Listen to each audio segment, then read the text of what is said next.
mga ka-friendly, magandang hapon kasi ang oras ngayon ay 3:37 na ng hapon.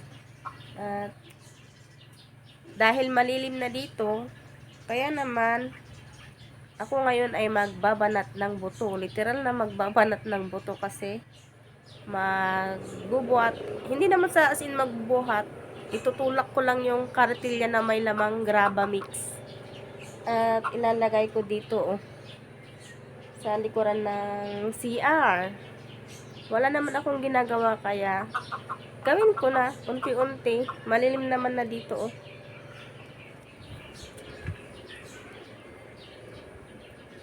Yan, dito ko ilalagay.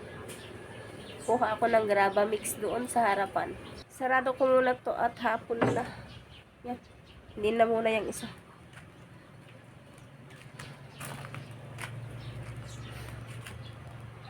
Kaya sinadya ko talagang bumili kanina ng pala. Ang mahal pa naman, 500. Sa bagay, tama lang naman. Kung pupunta ka sa bayan, yan, mga 6 plus siguro yan. Dahil yung nabili kong huli na pala ay kinuha ng nagsasaka sa amin. Wala siyang gagamitin, kaya binigay ko na. Ayan, kukuha ako dyan at ilalagay dito sa may likuran. Itatambak dyan hanggang dito. Huling nagpatambak kami hanggang lang doon. Yun. Kita naman mas mataas doon kaysa dito. Kaya dito ang tatambakan. Iba naman ang itatambak ngayon dito, graba mix. Yung mix ba na bato at saka buhangin. Ganyan mix. Matagal pa kasi yung gagawa. Hindi pa sila kasi tapos doon sa isang ginagawa nilang bahay. Wala pa silang bakante. Baka next week siguro. Merkulis. Yun naman ang sabi. Kaya habang wala akong ginagawa, edi magkarga na lang ako ng ganito. May gamit naman akong kartilya. Lalagay ko doon. Kasi nung nagpatambak kami lang din yung nagkarat dyan. Saka doon sa likuran. Parang mas medyo magaan itong trabaho na ito, yung graba mix ba. Hindi kagaya nun sa kaso maingay. Ewan. Subukan ko. Kung ano ang diferensya ng lupa at saka ganito. Bato at saka buhangin. Maingay lang. So, ganito. Diba? Ito ang aking gagawin. Literal na magbabalat ng buto.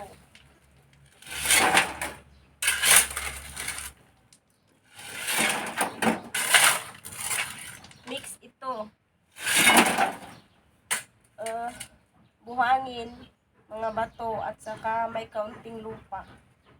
Galing naman ito sa malawak na karayan. Diba sa karayan naman nanggagaling yung mga buhangin.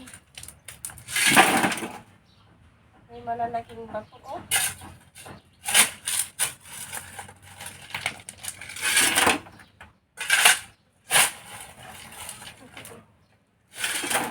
bago-bago itong pala, sabak kaagad sa mabigat na gawain. Ang magpala. Kaya nga pala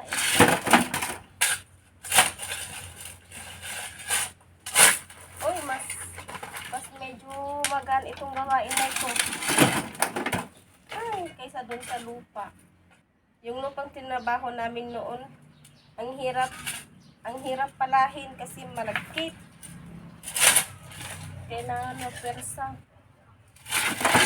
Hindi kagaya nito na kaunting galon lang imalalagyan na yung pala.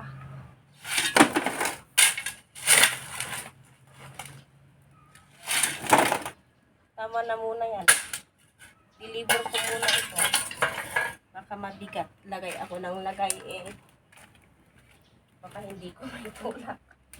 Ay, sorry ba? Ang gaan ng trabaho kapag ganito Ay, naku. Mabigat yung bato.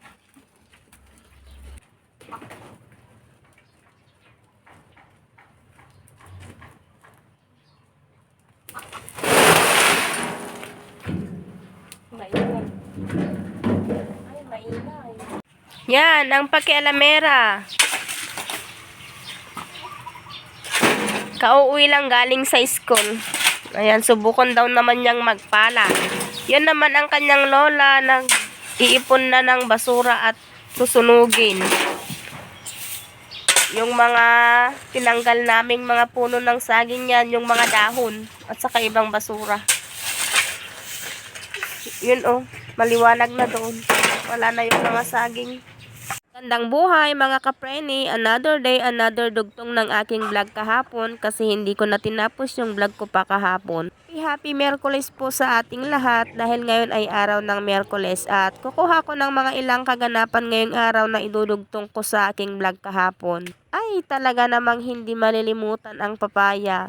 Umagang umaga ito kagad ang pinuntahan ko. Sinilip ko kung pwede nang kunin yung papayang pinapahinog ko ba. Dahil medyo nag-iiba na ang kulay kaya naman bukas pwede na itong balatan, hatiin at kainin ba. Tignan nyo naman ang sunrise, umagang kay ganda muli sa ating lahat. Hello mga friends, happy whiskey po sa ating lahat. Ayan, kakain na sana ako pero naisipan kong mag-stock muna ng tubig na panghugas ko mamaya pagkatapos ng kumain. Kasi nga nasira itong tangke ng tubig namin. Kaya, mano-mano, mag-bomba.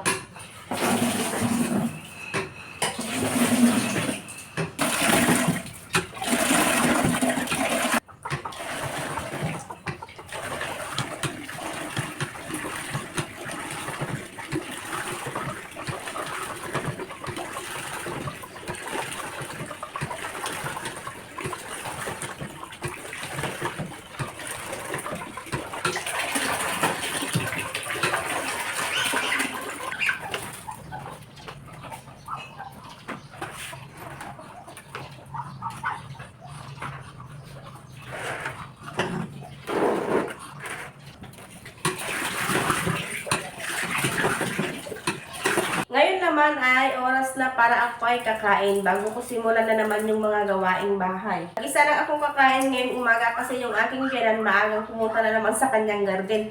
Nagkukan ba siya? Anong tawag dun yung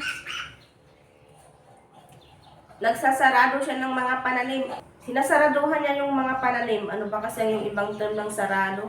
Basta yung bang tinatabunan niya yung mga ugat ng pananim para hindi matumba. Kasi malalaki na mani at saka yung paksa, yung parang munggo ba? Maaga yung kaninang nagkape at ayun. Sabi niya maaga daw siyang magtrabaho kasi mamaya mainit na. Ako ang kakain naman. 9 na ko, patayin ko na nga lang.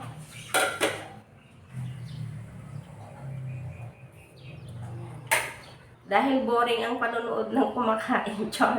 Kaya ulit guys, balikan ko kayo. At gabi na nga sa mga oras na ito at nakahanda na ang person para lumapang ba, char. Kain po tayo, magandang gabi. Ang ulam pala namin ngayong gabi ay repolyo at saka sayote. Inayat ito ng maliliit, pinaghalo at saka hinaluhan ng harina kaya ang ending naging ukoy. Tapos sana ang gagamitin naming pambalot kaso nga naubos na yung paninda nila kaya ang ending harina. At saka may natira pa pala sa ulam namin kaninang tanghali na may sabaw ba. Po, itong lang siya, padas naman.